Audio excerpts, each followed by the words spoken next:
북촌의 명문가에서 심부름을 나온 20살의 여종 소하가 종로 장터를 지나고 있었습니다. 그날 시장 어귀에서 사람들 틈을 비집고 걷던 한 노인의 걸음이 멈췄습니다. 그는 조선 제1의 관상가 천신거사였습니다. 수많은 양반과 대신들의 얼굴을 보며 운명을 맞춰왔던 그 노인은 평생 처음으로 한 여종의 얼굴 앞에서 말을 잇지 못했습니다. 맑고 깊은 눈매, 단정한 이마, 그리고 무엇보다 감히 평민에게서 나올 수 없는 기품이 흘렀습니다. 관상가는 그녀를 물끄러미 바라보다 이내 중얼거렸습니다. 저 아이는 감히 말로 옮길 수 없는 자리에 오를 상이다.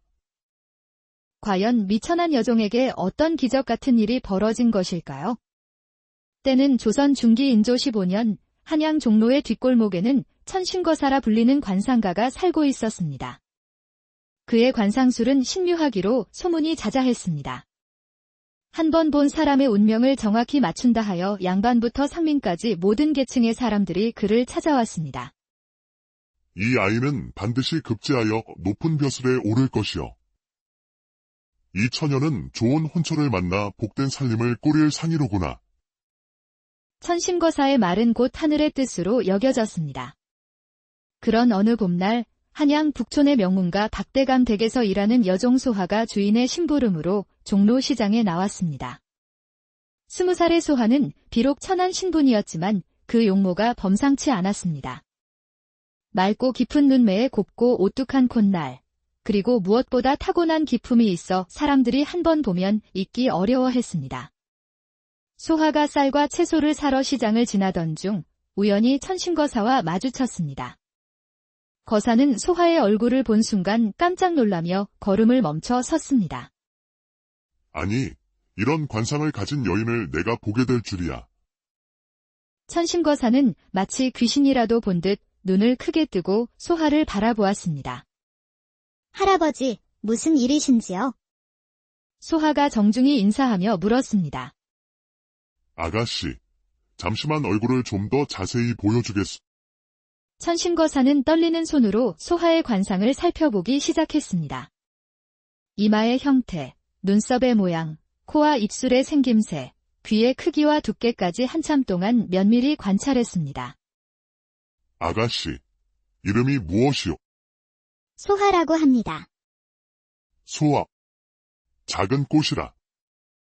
하지만 이 관상을 보니 천신거사는 깊은 한숨을 쉬며 고개를 흔들었습니다. 이마가 넓고 밝으니 지혜가 뛰어나고 눈이 봉황의 눈처럼 맑고 깊으니 덕이 높다. 코가 곱고 윤택하니 부귀할 상이요. 입술이 도톰하고 붉으니 자손이 번창할 징조로다. 소하는 당황하며 뒤로 물러섰습니다. 할아버지, 저는 그저 천한 여종일 뿐인데. 아니다. 특히 이 귀를 보라. 천신거사는 소하의 관자놀이 부근을 가리키며 목소리를 높였습니다. 여기 왕비궁이 은은히 넓고 빛이 나니 이는 천하의 중전이 될 상이로다. 네. 중전이라니요. 그럴 리가. 관상은 거짓말을 하지 않는다. 하지만 아직은 때가 아니다. 천신거사는 주변을 둘러보더니 소하의 귀에 속삭였습니다. 언젠가 너는 높은 자리에 오를 것이다. 그러나 그 길은 순탄치 않으리라. 많은 시련이 있겠지만 절대 포기하지 마라. 너의 운명은 이미 하늘에서 정해진 것이니까. 소하는 어리둥절했지만 거사의 진지한 표정에 마음 한편이 두근거렸습니다. 할아버지, 정말 그런 일이. 기억해 두어라. 진정한 귀함은 출신에서 오는 것이 아니라 마음에서 온다. 너는 그 마음을 가지고 있다. 천신거사는 이 말을 남기고 사람들 사이로 사라져 버렸습니다. 소하는 한참 동안 그 자리에 서서 거사의 말을 되새겼습니다. 내가 정말 중전이 될 수 있을까? 하지만 현실로 돌아오니 그런 일은 꿈같은 이야기였습니다. 소하는 다시 시장에서 물건을 사고 박대감 댁으로 돌아갔습니다. 그런데 며칠 후 뜻밖의 일이 일어났습니다. 박대감이 소하를 부른 것이었습니다. 박대감은 영남 출신의 문신으로 강직하고 학문이 깊기로 유명한 인물이었습니다. 그는 평소 소하의 총명함과 남다른 기품을 눈여겨보고 있었습니다. 소아야, 이리 와 보아라. 예, 나으리. 소하가 조심스럽게 대감 앞에 무릎을 꿇었습니다. 너는 다른 하녀들과 뭔가 다르구나. 글을 읽을 줄 아느냐? 조금 합니다. 누구에게 배웠느냐? 도련님들이 서당에서 배우고 오시는 것을 옆에서 들으며 조금씩 익혔습니다. 박대감은 소하의 총명함에 감탄했습니다. 그는 일부러 어려운 한문 구절을 써서 소하에게 읽어보라고 했습니다. 배우고 때때로 익히니 또한 기쁘지 아니한가 라는 뜻입니다. 그렇다면 이 말의 의미를 어떻게 이해하느냐? 소하는 잠시 생각하더니 대답했습니다. 나으리, 배움이라는 것은 한 번으로 끝나는 것이 아니라 계속해서 되새기고 실천해야 하는 것 같습니다. 그럴 때 비로소 진정한 깨달음의 기쁨을 얻을 수 있다고 생각합니다. 박대감은 깊이 감동했습니다. 이런 통찰력을 가진 사람이 여종이라니 참으로 안타까운 일이었습니다. 소아야, 너에게 묻고 싶은 것이 있다.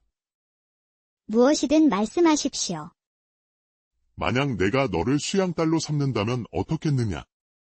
소하는 믿을 수 없다는 표정으로 박대감을 바라보았습니다. 나으리, 그런 일이 가능한가요? 물론이다. 나에게는 아들만 있고 딸이 없어 늘 아쉬워했다. 네가 내 수양딸이 된다면 정식으로 양반의 신분을 얻게 된다. 소하의 눈에 눈물이 맺혔습니다. 나으리, 큰 은혜 평생 잊지 않겠습니다. 다만 조건이 있다. 앞으로 더욱 열심히 학문에 정진하고 진정한 양반과 교수의 품격을 갖춰야 한다. 네, 최선을 다하겠습니다. 이렇게 해서 여종 소하는 박대감의 수양딸 박소하가 되었습니다. 천심거사의 예언이 첫 번째로 이루어진 순간이었습니다. 박대감은 소하에게 정식으로 한문과 시문, 그리고 양반과 규수가 알아야 할 예의범절을 가르쳤습니다. 소하는 놀라운 속도로 모든 것을 흡수했습니다. 소아야, 내 재주가 이렇게 뛰어날 줄 몰랐구나. 모든 것이 아버님의 가르침 덕분입니다. 박대감은 소하를 친딸처럼 아꼈고 점점 더 많은 사람들이 박대감의 수양딸의 아름다움과 재주에 대해 소문을 내기 시작했습니다. 소하가 박대감의 수양딸이 된 지 1년이 지났습니다. 그녀는 이제 완전히 양반가 교수의 품격을 갖추었고 학문적 소양은 물론 거문고와 서화에도 능했습니다. 그런 어느 봄날 임금이 은밀히 궁궐을 벗어나 한양 거리를 둘러보고 있었습니다. 요즘 조정일에 지친 임금은 백성들의 진짜 모습을 보고 싶어 했습니다. 전하, 위험하오니 빨리 돌아가시지요. 걱정 마라. 잠시만 더 둘러보겠다. 임금은 평범한 선비 차림으로 변장하고 종로 일대를 거닐고 있었습니다. 그때 우연히 한 처녀가 길가에서 넘어진 노인을 부축하는 모습을 보았습니다. 할아버지, 괜찮으신가요? 소하가 노인을 일으켜 세우며 다정하게 물었습니다. 아이고, 고맙구나. 다리가 아파서. 어디 다치신 곳은 없으신가요? 혹시 집이 먼 곳인가요? 소하는 노인의 상처를 살펴보고 자신이 가져온 비단 손수건으로 상처를 감아 주었습니다. 아가씨, 이런 귀한 것을. 괜찮습니다. 할아버지께서 무사하신 것이 더 중요해요. 임금은 이 장면을 지켜보며 깊은 감동을 받았습니다. 저런 따뜻한 마음을 가진 처녀가 있다니. 노인을 돌본 후 소하가 일어서는데 임금과 눈이 마주쳤습니다. 그 순간 두 사람 모두 이상한 느낌에 사로잡혔습니다. 아가씨, 참 선한 일을 하셨군요. 임금이 다가가 말을 걸었습니다. 별 말씀을요. 당연한 일입니다. 혹시 성함을 여쭤봐도 될까요? 박소아라고 합니다. 박소아. 아름다운 이름이군요. 저는 이학진이라고 합니다. 임금이 가명을 댔습니다. 이학진 선생님, 처음 뵙겠습니다. 두 사람은 자연스럽게 대화를 나누기 시작했고, 임금은 소하의 말 하나하나에서 깊은 지혜와 따뜻한 마음을 느꼈습니다. 소하 아가씨는 평소 어떤 책을 즐겨 읽으십니까? 별다른 것은 아니고 아버님께서 가르쳐 주시는 논어와 맹자, 그리고 시집을 읽고 있습니다. 그렇다면 요즘 세상 돌아가는 일에 대해서는 어떻게 생각하십니까? 소하는 잠시 생각하더니 신중하게 답했습니다. 저 같은 사람이 나라 일을 논하기는 어렵지만 가장 중요한 것은 백성들이 평안하게 사는 것이라고 생각합니다. 어떻게 하면 백성들이 평안하게 살 수 있을까요? 우선 굶주리지 않게 하는 것이 급선무이고 그 다음엔 모든 사람이 자신의 재능을 발휘할 수 있는 기회를 주는 것이라고 봅니다. 임금은 소하의 답변에 깊은 인상을 받았습니다. 조정의 신하들도 이렇게 명확하게 정치의 본질을 말하는 경우가 드물었습니다. 참 훌륭한 견해이군요. 그렇다면 만약 아가씨가 높은 자리에 있다면 무엇을 하고 싶으십니까? 높은 자리라니요. 저는 그저 모든 아이들이 글을 배울 수 있는 세상이 되었으면 좋겠어요. 신분이나 성별에 관계없이 누구나 배움의 기회를 얻을 수 있다면 우리나라가 얼마나 발전할까요? 임금은 소하의 말에 완전히 매료되었습니다. 이런 깊은 통찰력과 따뜻한 마음을 가진 사람을 본 적이 없었습니다. 소하 아가씨, 혹시 다음에도 이곳에서 뵐 수 있을까요? 네. 왜 그러시는지? 그냥 아가씨와 이야기를 나누니 마음이 편안해져서요. 소하도 이 신사에게서 뭔가 특별한 느낌을 받았습니다. 다른 사람들과는 확실히 다른 기품과 깊이가 있었습니다. 가끔 이 근처를 지나가긴 합니다. 그렇다면 일주일 후 이 시간에 다시 뵙도록 하죠. 이렇게 해서 두 사람의 만남이 시작되었습니다. 그 후 한 달 동안 임금과 소하는 일주일에 한 번씩 만나 대화를 나누었고, 임금은 소하를 만날 때마다 그녀의 지혜와 인품에 더욱 깊이 빠져들었습니다. 소하 아가씨, 요즘 가뭄으로 백성들이 고생한다고 하는데 어떻게 생각하십니까? 참 안타까운 일이에요. 듣기로는 경기도 일대가 특히 심하다고 하던데. 소하는 백성들의 어려움에 대해 깊이 걱정하며 구체적인 해결책까지 제시했습니다. 급한 것은 식수와 구호품 공급이고 장기적으로는 저수지를 만들어 가뭄에 대비해야 할 것 같아요. 그리고 무엇보다 백성들의 마음을 헤아리는 것이 중요하지 않을까요? 임금은 소하와 대화할 때마다 새로운 깨달음을 얻었습니다. 궁궐에서는 들을 수 없는 진솔한 이야기, 백성을 진심으로 걱정하는 마음을 느낄 수 있었습니다. 이런 사람이야말로 진정한 왕비가 될 자격이 있다. 임금은 마음속으로 확신했습니다. 한편 소하도 이학진이라는 이 남자에게 점점 마음이 끌렸습니다.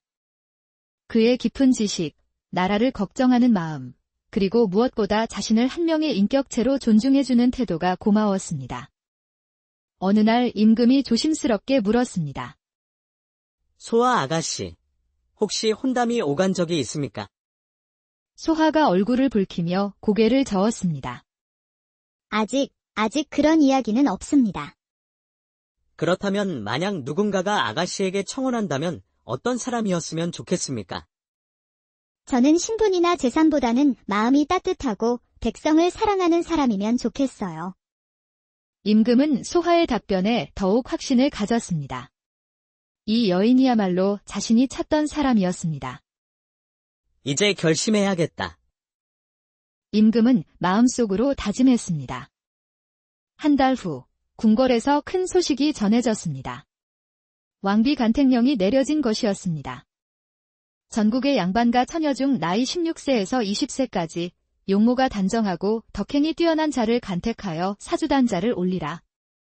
이 소식이 전해지자 온 나라가 들썩였습니다. 명문가마다 딸을 둔 집안에서는 혹시나 하는 마음으로 준비를 시작했습니다. 박대감 댁에도 관리가 찾아왔습니다. 박대감 댁의 수양딸 박소와 양을 간택에 참여시키라는 왕명이 내려졌습니다.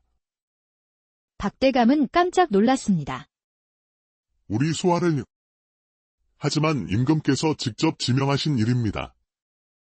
거부할 수 없습니다. 소하는 이 소식을 듣고 큰 충격을 받았습니다. 아버님, 저는 그럴 자격이 없습니다. 무슨 소리냐? 내가 부족할 것이 하나도 없다. 하지만 제 출신을 생각하면 박대감이 소하의 손을 잡았습니다. 소아야, 이제 너는 내 딸이다. 당당하게 임해라. 하지만 소하는 자신이 없었습니다. 다른 간택 후보들은 모두 대대로 내려온 명문가 출신인데 자신은 원래 여종이었습니다. 더욱이 소하는 이학진에 대한 마음 때문에 더욱 복잡했습니다. 만약 왕비가 된다면 그를 다시 볼 수 없을 것입니다. 하지만 왕명이었기에 거부할 수 없었고 소하는 마지못해 간택에 참여하기로 했습니다. 간택 당일 전국에서 선발된 50명의 처녀들이 창덕궁에 모였습니다. 모두 화려한 옷을 입고 최고의 치장을 한 명문가 아가씨들이었습니다. 소하도 그 중에 있었지만 다른 처녀들과는 확실히 다른 분위기였습니다. 화려함보다는 단아하고 기품 있는 모습이었습니다. 저기 박소아라는 처녀가 저분이신가 봐. 박대감의 수양딸 말이지. 소문으로는 대단히 아름답고 재주가 뛰어나다던데. 하지만 수양딸이잖아. 원래 출신이 어떨지. 소하 주변에서 수군거리는 소리가 들렸습니다. 특히 명문가 출신 처녀들은 소하를 견제하는 눈빛으로 바라보았습니다. 첫 번째 심사는 용모와 예의를 보는 시간이었습니다. 박소아, 예. 소하가 앞으로 나서자 심사관들이 감탄했습니다. 정말로 아름다울 뿐만 아니라 타고난 기품이 있었습니다. 고향이 어디냐? 한양입니다. 가문은 박대감의 수양딸입니다. 평소 어떤 공부를 하느냐? 경서와 사서, 그리고 시문을 공부합니다. 심사관들이 고개를 끄덕였습니다. 다른 처녀들과는 확실히 다른 깊이가 있었습니다. 두 번째 심사에서는 학문과 덕행을 평가했습니다. 박소아, 왕비의 역할이 무엇이라고 생각하느냐? 소하는 깊이 생각하더니 답했습니다. 왕비는 임금님을 도와 나라를 다스리는 동반자이자 모든 백성의 어머니가 되어야 한다고 생각합니다. 구체적으로 어떤 일을 하고 싶으냐? 백성들이 굶주리지 않는 세상, 모든 아이가 배움의 기회를 얻을 수 있는 세상을 만들고 싶습니다. 심사관들은 소하의 답변에 깊은 인상을 받았습니다.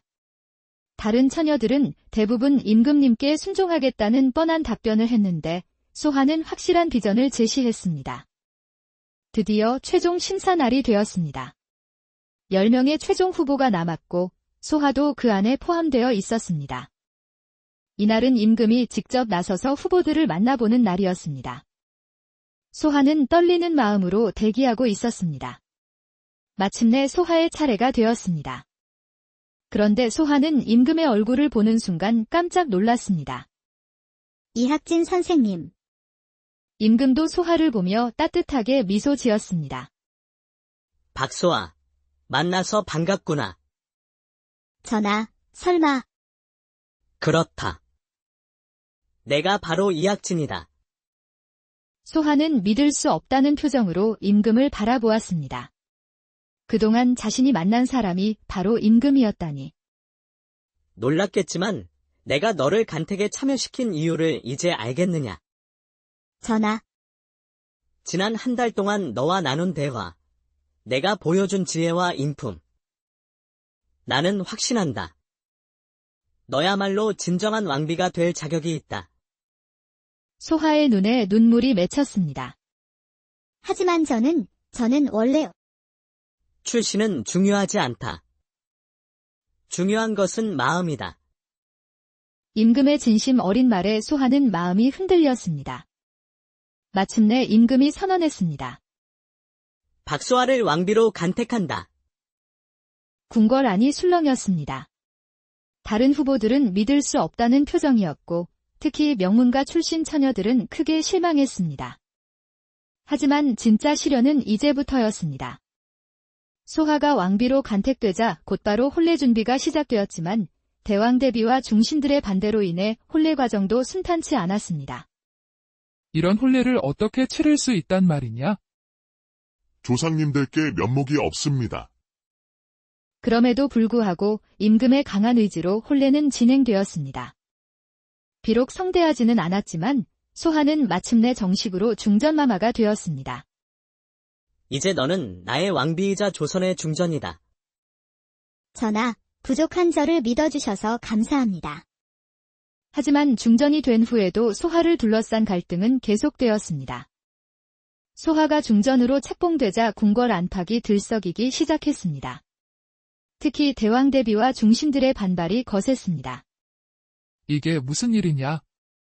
대왕 대비가 크게 노했습니다. 박대감의 수연딸이라지만 원래 출신이 어디인지 모르지 않느냐? 맞습니다. 대왕 대비마마. 왕비는 나라의 어머니인데 이렇게 섣불리 정할 일이 아닙니다. 영의정을 비롯한 중신들도 한 목소리로 반대했습니다.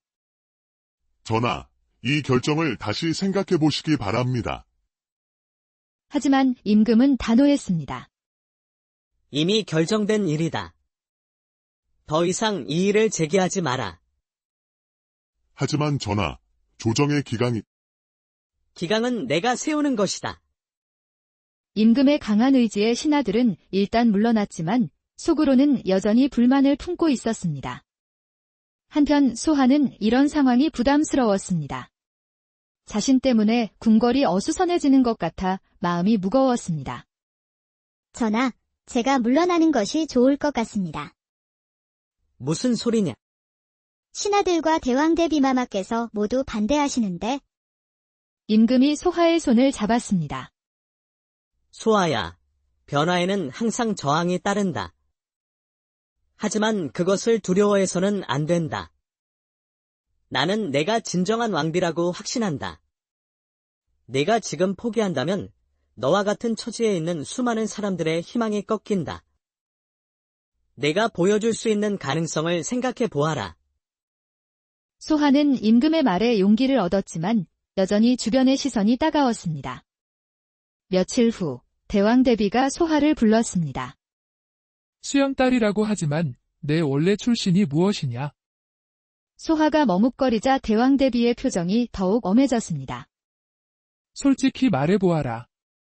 저는 원래 박대감 댁의 여종이었습니다. 역시 그랬구나. 대왕 대비가 크게 분노했습니다. 여종 출신이 어떻게 감히 왕비 자리를. 대왕 대비마마, 하지만 박대감께서 저의 인품을 보시고 정식으로 수연딸로 삼아주셨습니다. 그런들 어떠하냐? 천한 혈통은 바뀌지 않는다. 소하는 깊이 고개를 숙였습니다. 아무리 노력해도 출신의 벽은 높기만 했습니다. 그날 밤 소하는 궁궐 정원을 홀로 거닐었습니다. 마음이 무거웠습니다. 정말 내가 이 자리에 있을 자격이 있을까? 바로 그때 한 궁녀가 다가왔습니다. 중전마마, 이렇게 늦게 웬 일이신지요? 아, 너구나. 잠이 오지 않아서. 그 궁녀는 소하가 왕비로 책봉된 후 처음으로 만난 궁인이었습니다. 소하는 다른 왕비들과 달리 궁녀들에게도 다정하게 대했습니다.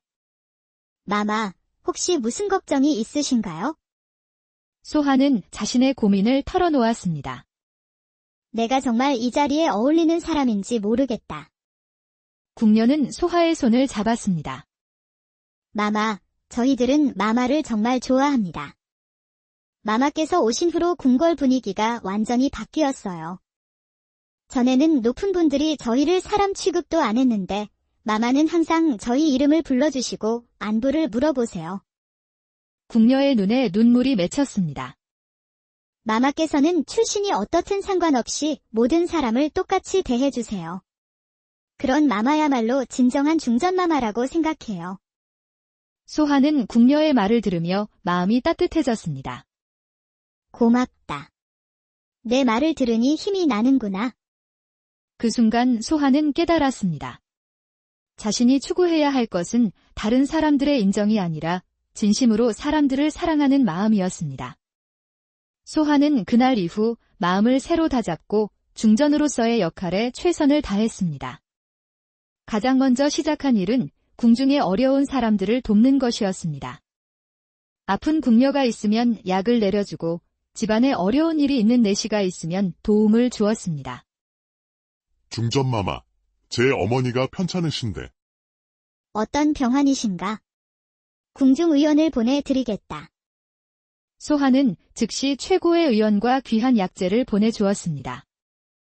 또한 소하는 매일 저녁 궁중 여인들을 위한 글공부 시간을 만들었습니다. 마마, 저희 같은 사람들이 글을 배워도 되나요? 물론이다. 모든 사람에게는 배울 권리가 있다. 소하는 직접 궁녀들에게 한글과 기초 한문을 가르쳤습니다. 처음에는 몇 명만 참여했지만 점점 더 많은 궁인들이 참여하기 시작했습니다. 마마, 감사합니다를 한문으로 어떻게 쓰나요? 이렇게 쓰는 거란다. 궁녀들은 글을 배우는 기쁨에 눈을 빛냈습니다. 한편 궁궐박에서도 소하의 소문이 퍼지기 시작했습니다. 가뭄으로 어려움을 겪는 백성들을 위해 임금에게 건의한 일, 추위에 떠는 거지들을 위해 온돌방을 내어준 일이 알려지면서 백성들 사이에서 소하를 칭송하는 소리가 높아졌습니다. 중전마마께서 정말 자애로우시다더라. 맞아. 백성들을 진심으로 걱정해 주신다고 하던데. 이런 중전마마를 모시게 되어 우리가 복이 많구나. 이런 소문이 궁궐까지 전해지자 처음에 소하를 반대했던 신하들도 마음이 흔들리기 시작했습니다. 특히 결정적인 사건이 일어났습니다. 어느 날 영의정의 어머니가 위독해졌습니다. 하지만 궁중의원들도 속수무책이었습니다. 아들아, 나는 이제 오래 살지 못할 것 같구나. 영의정은 어머니의 손을 잡고 눈물을 흘렸습니다. 바로 그때 소하가 찾아왔습니다.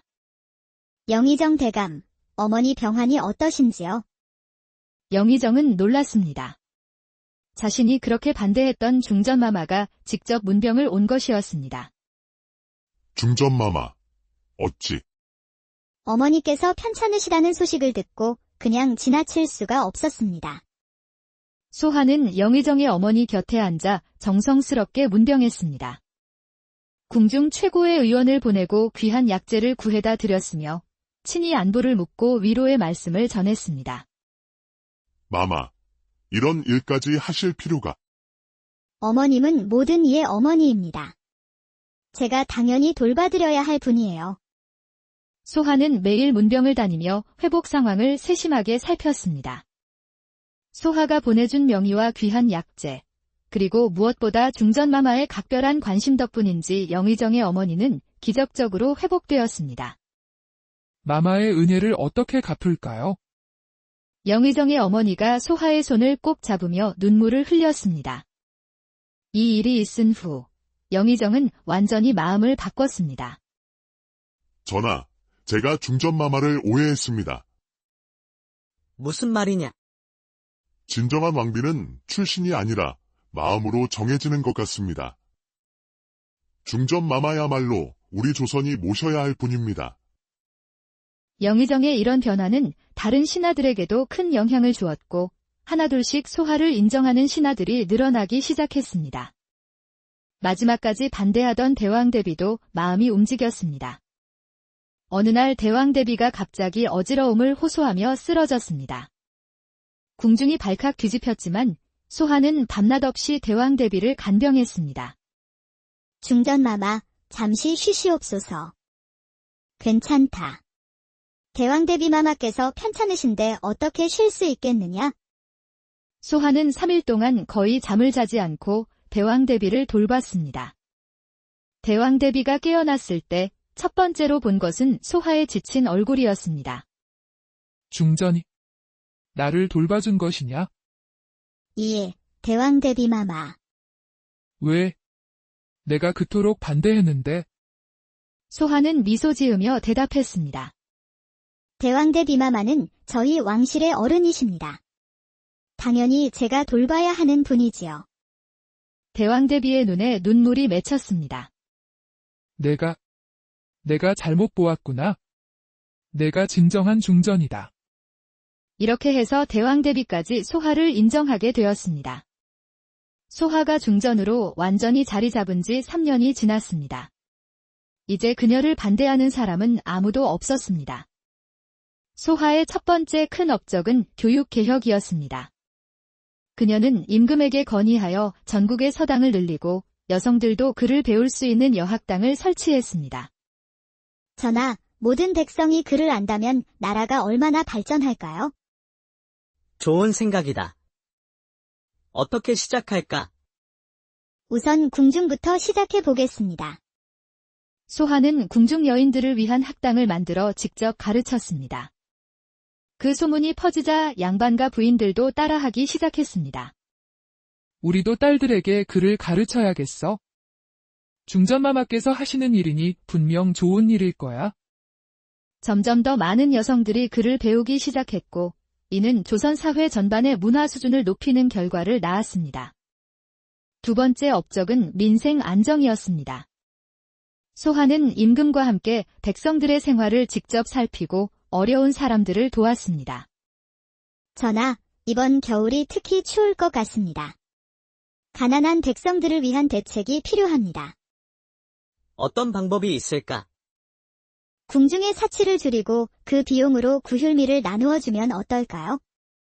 임금은 소하의 제안을 받아들여 궁중 경비를 대폭 줄이고 그 돈으로 백성들을 도왔습니다. 중전마마께서 우리를 위해 궁중 음식까지 줄이신다더라. 정말 자애로우신 분이야. 백성들의 소하에 대한 사랑은 날로 깊어졌습니다. 셋째로, 소하는 신분제 개선에도 기여했습니다. 비록 완전히 없앨 수는 없었지만 능력 있는 사람은 신분에 관계없이 등용하는 길을 넓혔습니다. 전하, 이번 과거 시험에서 천민 출신이지만 뛰어난 인재가 있다고 합니다. 그렇다면 등용해보자. 하지만 신하들이 반대할 것입니다. 내가 설득하겠다. 진정한 인재를 놓칠 수는 없다. 이런 변화로 인해 조선은 더욱 활기찬 사회가 되었습니다. 4년째 되는 해, 소하는 원자를 낳았습니다. 임금은 기뻐하며 말했습니다. 우리 아이가 태어나니 조선의 미래가 더욱 밝아 보인다. 전하, 이 아이가 훌륭한 군주로 자라도록 잘 가르치겠습니다. 그래. 네가 가르친다면 분명 훌륭한 임금이 될 것이다. 소하는 아들을 키우면서도 중전으로서의 역할을 멈추지 않았고 오히려 더욱 백성들을 위한 정책에 매진했습니다.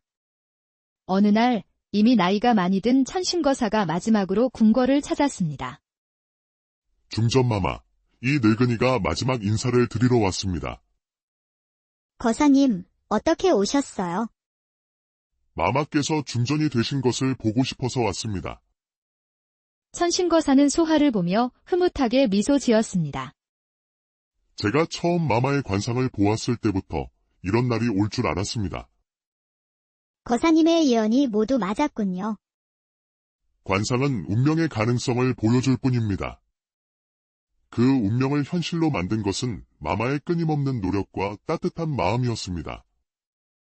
거사는 소하의 손을 잡으며 계속했습니다. 마마께서 보여주신 것은 단순한 신분 상승이 아닙니다. 진정한 귀함은 혈통이 아니라 마음에서 온다는 것을 증명해 보이신 것입니다. 며칠 후 천신거사는 조용히 세상을 떠났습니다. 그의 장례식에는 온 나라 사람들이 모여들었고 소하도 직접 참석해서 마지막 인사를 드렸습니다. 거사님, 저를 이끌어주시고 용기를 주셔서 감사했습니다. 그로부터 10년 후 조선은 완전히 새로운 나라가 되어 있었습니다. 교육이 발달하여 백성들의 문화 수준이 높아졌고 신분에 관계없이 능력 있는 사람들이 등용되어 나라가 활기찼습니다. 무엇보다 임금과 중전마마의 자애로운 정치로 백성들이 평안하게 살 수 있었습니다. 우리 조선이 이렇게 태평할 줄 누가 알았겠어. 모든 것이 중전마마 덕분이야. 중전마마께서 오신 후로 세상이 완전히 바뀌었어. 어느 날 저녁, 소하는 임금과 함께 궁궐 정원을 거닐었습니다. 소아야, 내 덕분에 조선이 이렇게 평안해졌다. 아닙니다. 전하. 이 모든 것은 함께 만들어낸 결과입니다.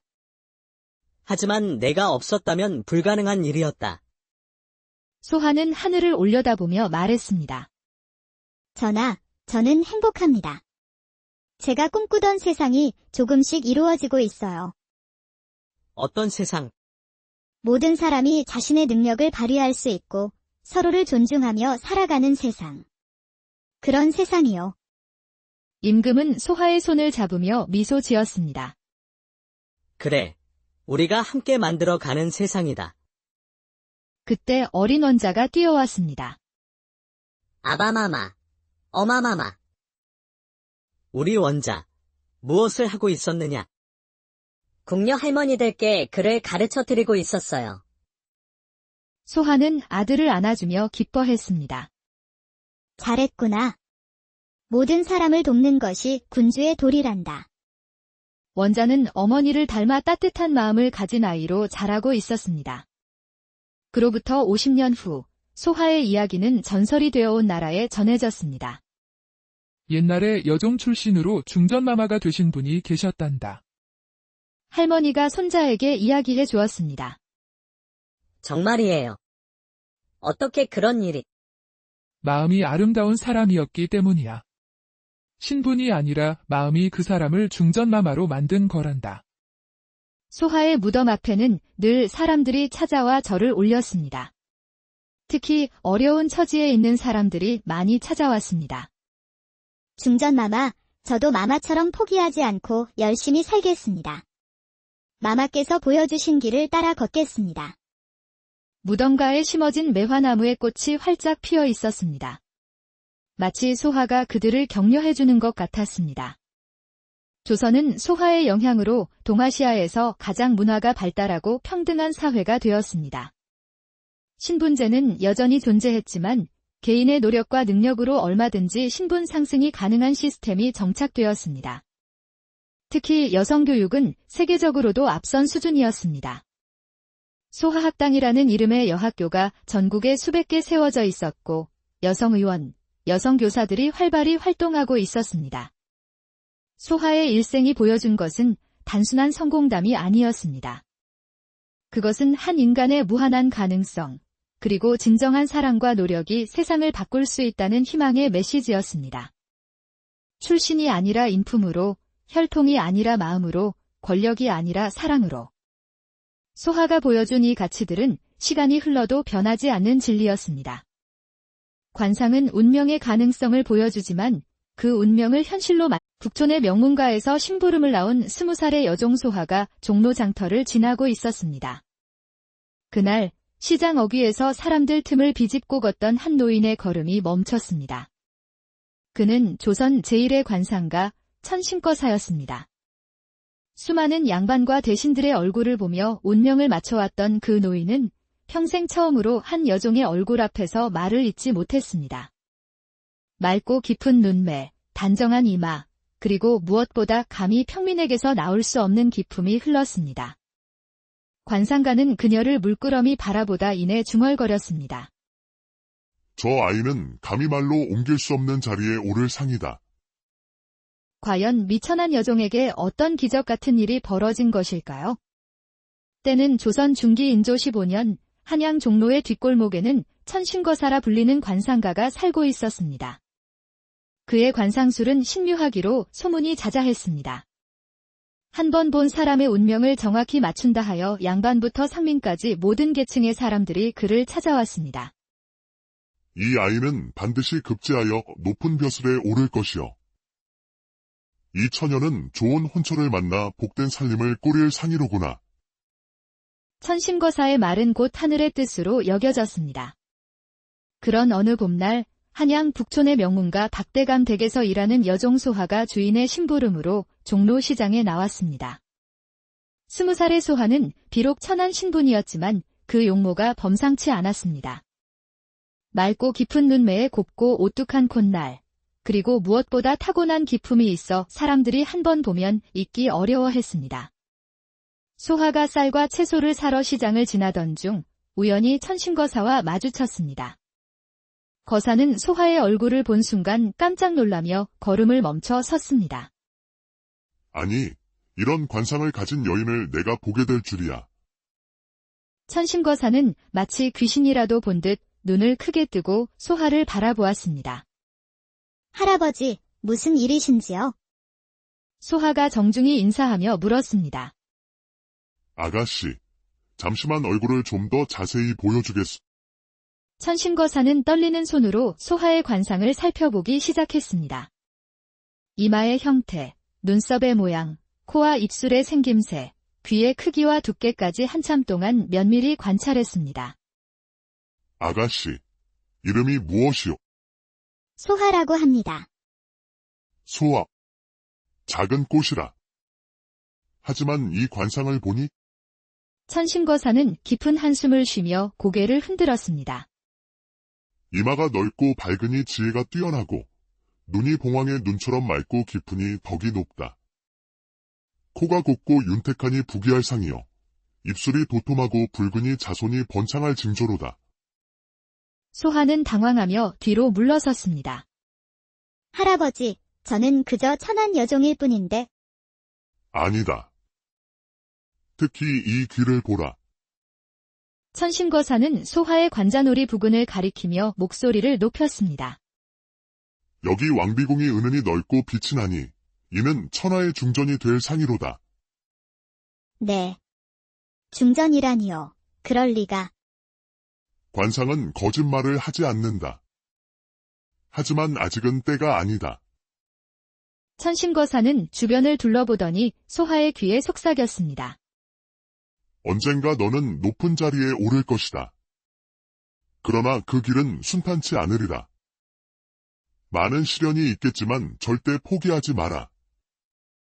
너의 운명은 이미 하늘에서 정해진 것이니까. 소하는 어리둥절했지만 거사의 진지한 표정에 마음 한편이 두근거렸습니다. 할아버지, 정말 그런 일이 기억해 두어라. 진정한 귀함은 출신에서 오는 것이 아니라 마음에서 온다. 너는 그 마음을 가지고 있다. 천신거사는 이 말을 남기고 사람들 사이로 사라져 버렸습니다. 소하는 한참 동안 그 자리에 서서 거사의 말을 되새겼습니다. 내가 정말 중전이 될 수 있을까? 하지만 현실로 돌아오니 그런 일은 꿈같은 이야기였습니다. 소하는 다시 시장에서 물건을 사고 박대감 댁으로 돌아갔습니다. 그런데 며칠 후 뜻밖의 일이 일어났습니다. 박대감이 소하를 부른 것이었습니다. 박대감은 영남 출신의 문신으로 강직하고 학문이 깊기로 유명한 인물이었습니다. 그는 평소 소하의 총명함과 남다른 기품을 눈여겨보고 있었습니다. 소아야, 이리 와 보아라. 예, 나으리. 소하가 조심스럽게 대감 앞에 무릎을 꿇었습니다. 너는 다른 하녀들과 뭔가 다르구나. 글을 읽을 줄 아느냐? 조금 합니다. 누구에게 배웠느냐? 도련님들이 서당에서 배우고 오시는 것을 옆에서 들으며 조금씩 익혔습니다. 박대감은 소하의 총명함에 감탄했습니다. 그는 일부러 어려운 한문 구절을 써서 소하에게 읽어보라고 했습니다. 배우고 때때로 익히니 또한 기쁘지 아니한가, 라는 뜻입니다. 그렇다면 이 말의 의미를 어떻게 이해하느냐? 소하는 잠시 생각하더니 대답했습니다. 나으리, 배움이라는 것은 한 번으로 끝나는 것이 아니라 계속해서 되새기고 실천해야 하는 것 같습니다. 그럴 때 비로소 진정한 깨달음의 기쁨을 얻을 수 있다고 생각합니다. 박대감은 깊이 감동했습니다. 이런 통찰력을 가진 사람이 여종이라니 참으로 안타까운 일이었습니다. 소아야, 너에게 묻고 싶은 것이 있다. 무엇이든 말씀하십시오. 만약 내가 너를 수양딸로 삼는다면 어떻겠느냐? 소하는 믿을 수 없다는 표정으로 박대감을 바라보았습니다. 나으리, 그런 일이 가능한가요? 물론이다. 나에게는 아들만 있고 딸이 없어 늘 아쉬워했다. 네가 내 수양딸이 된다면 정식으로 양반의 신분을 얻게 된다. 소하의 눈에 눈물이 맺혔습니다. 나으리, 큰 은혜 평생 잊지 않겠습니다. 다만 조건이 있다. 앞으로 더욱 열심히 학문에 정진하고 진정한 양반가 교수의 품격을 갖춰야 한다. 네, 최선을 다하겠습니다. 이렇게 해서 여종소하는 박대감의 수양딸 박소하가 되었습니다. 천심거사의 예언이 첫 번째로 이루어진 순간이었습니다. 박대감은 소하에게 정식으로 한문과 시문, 그리고 양반과 규수가 알아야 할 예의범절을 가르쳤습니다. 소하는 놀라운 속도로 모든 것을 흡수했습니다. 소아야, 내 재주가 이렇게 뛰어날 줄 몰랐구나. 모든 것이 아버님의 가르침 덕분입니다. 박대감은 소하를 친딸처럼 아꼈고 점점 더 많은 사람들이 박대감의 수양딸의 아름다움과 재주에 대해 소문을 내기 시작했습니다. 소하가 박대감의 수양딸이 된 지 1년이 지났습니다. 그녀는 이제 완전히 양반가 교수의 품격을 갖추었고 학문적 소양은 물론 거문고와 서화에도 능했습니다. 그런 어느 봄날 임금이 은밀히 궁궐을 벗어나 한양 거리를 둘러보고 있었습니다. 요즘 조정일에 지친 임금은 백성들의 진짜 모습을 보고 싶어 했습니다. 전하, 위험하오니 빨리 돌아가시지요. 걱정 마라. 잠시만 더 둘러보겠다. 임금은 평범한 선비 차림으로 변장하고 종로 일대를 거닐고 있었습니다. 그때 우연히 한 처녀가 길가에서 넘어진 노인을 부축하는 모습을 보았습니다. 할아버지, 괜찮으신가요? 소하가 노인을 일으켜 세우며 다정하게 물었습니다. 아이고, 고맙구나. 다리가 아파서. 어디 다치신 곳은 없으신가요? 혹시 집이 먼 곳인가요? 소하는 노인의 상처를 살펴보고 자신이 가져온 비단 손수건으로 상처를 감아 주었습니다. 아가씨, 이런 귀한 것을. 괜찮습니다. 할아버지께서 무사하신 것이 더 중요해요. 임금은 이 장면을 지켜보며 깊은 감동을 받았습니다. 저런 따뜻한 마음을 가진 처녀가 있다니. 노인을 돌본 후 소하가 일어서는데 임금과 눈이 마주쳤습니다. 그 순간 두 사람 모두 이상한 느낌에 사로잡혔습니다. 아가씨, 참 선한 일을 하셨군요. 임금이 다가가 말을 걸었습니다. 별 말씀을요. 당연한 일입니다. 혹시 성함을 여쭤봐도 될까요? 박소아라고 합니다.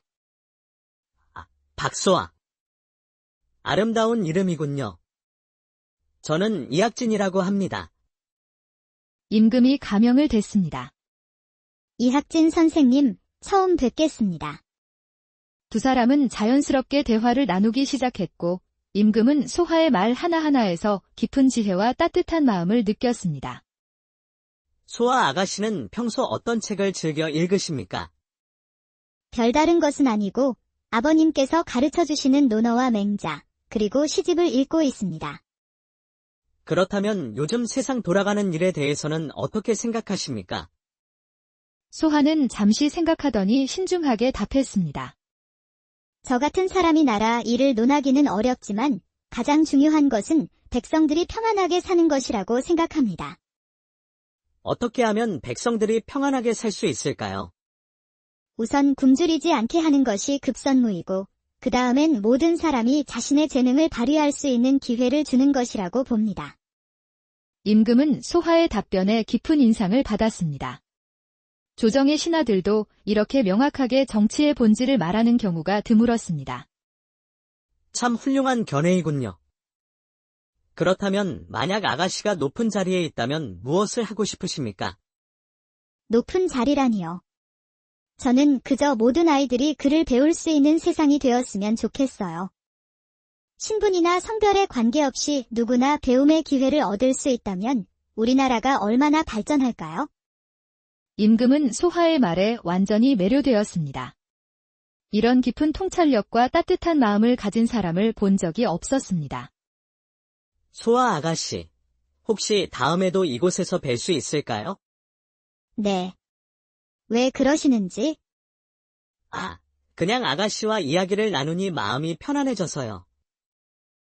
소아도 이 신사에게서 뭔가 특별한 느낌을 받았습니다. 다른 사람들과는 확실히 다른 기품과 깊이가 있었습니다. 가끔 이 근처를 지나가긴 합니다. 그렇다면 일주일 후 이 시간에 다시 뵙도록 하죠. 이렇게 해서 두 사람의 만남이 시작되었습니다. 그 후 한 달 동안 임금과 소하는 일주일에 한 번씩 만나 대화를 나누었고, 임금은 소하를 만날 때마다 그녀의 지혜와 인품에 더욱 깊이 빠져들었습니다. 소아 아가씨, 요즘 가뭄으로 백성들이 고생한다고 하는데 어떻게 생각하십니까? 참 안타까운 일이에요. 듣기로는 경기도 일대가 특히 심하다고 하던데. 소하는 백성들의 어려움에 대해 깊이 걱정하며 구체적인 해결책까지 제시했습니다. 급한 것은 식수와 구호품 공급이고 장기적으로는 저수지를 만들어 가뭄에 대비해야 할 것 같아요. 그리고 무엇보다 백성들의 마음을 헤아리는 것이 중요하지 않을까요? 임금은 소하와 대화할 때마다 새로운 깨달음을 얻었습니다. 궁궐에서는 들을 수 없는 진솔한 이야기, 백성을 진심으로 걱정하는 마음을 느낄 수 있었습니다. 이런 사람이야말로 진정한 왕비가 될 자격이 있다. 임금은 마음속으로 확신했습니다. 한편 소아도 이학진이라는 이 남자에게 점점 마음이 끌렸습니다. 그의 깊은 지식, 나라를 걱정하는 마음, 그리고 무엇보다 자신을 한 명의 인격체로 존중해주는 태도가 고마웠습니다. 어느 날 임금이 조심스럽게 물었습니다. 소아 아가씨, 혹시 혼담이 오간 적이 있습니까? 소하가 얼굴을 붉히며 고개를 저었습니다. 아직 그런 이야기는 없습니다. 그렇다면 만약 누군가가 아가씨에게 청혼한다면 어떤 사람이었으면 좋겠습니까? 저는 신분이나 재산보다는 마음이 따뜻하고 백성을 사랑하는 사람이면 좋겠어요. 임금은 소하의 답변에 더욱 확신을 가졌습니다. 이 여인이야말로 자신이 찾던 사람이었습니다. 이제 결심해야겠다. 임금은 마음속으로 다짐했습니다. 한 달 후, 궁궐에서 큰 소식이 전해졌습니다. 왕비 간택령이 내려진 것이었습니다. 전국의 양반과 처녀 중 나이 16세에서 20세까지 용모가 단정하고 덕행이 뛰어난 자를 간택하여 사주단자를 올리라. 이 소식이 전해지자 온 나라가 들썩였습니다. 명문가마다 딸을 둔 집안에서는 혹시나 하는 마음으로 준비를 시작했습니다. 박대감 댁에도 관리가 찾아왔습니다. 박대감 댁의 수양딸 박소와 양을 간택에 참여시키라는 왕명이 내려졌습니다. 박대감은 깜짝 놀랐습니다. 우리 소아를... 하지만 임금께서 직접 지명하신 일입니다. 거부할 수 없습니다. 소하는 이 소식을 듣고 큰 충격을 받았습니다. 아버님, 저는 그럴 자격이 없습니다. 무슨 소리냐? 내가 부족할 것이 하나도 없다. 하지만 제 출신을 생각하면 박대감이 소하의 손을 잡았습니다. 소아야, 이제 너는 내 딸이다. 당당하게 임해라. 하지만 소하는 자신이 없었습니다. 다른 간택 후보들은 모두 대대로 내려온 명문가 출신인데 자신은 원래 여종이었습니다. 더욱이 소하는 이학진에 대한 마음 때문에 더욱 복잡했습니다. 만약 왕비가 된다면 그를 다시 볼 수 없을 것입니다. 하지만 왕명이었기에 거부할 수 없었고 소하는 마지못해 간택에 참여하기로 했습니다. 간택 당일 전국에서 선발된 50명의 처녀들이 창덕궁에 모였습니다. 모두 화려한 옷을 입고 최고의 치장을 한 명문가 아가씨들이었습니다. 소하도 그 중에 있었지만 다른 처녀들과는 확실히 다른 분위기였습니다. 화려함보다는 단아하고 기품 있는 모습이었습니다. 저기 박소아라는 처녀가 저분이신가 봐. 박대감의 수양딸 말이지. 소문으로는 대단히 아름답고 재주가 뛰어나다던데. 하지만 수양딸이잖아.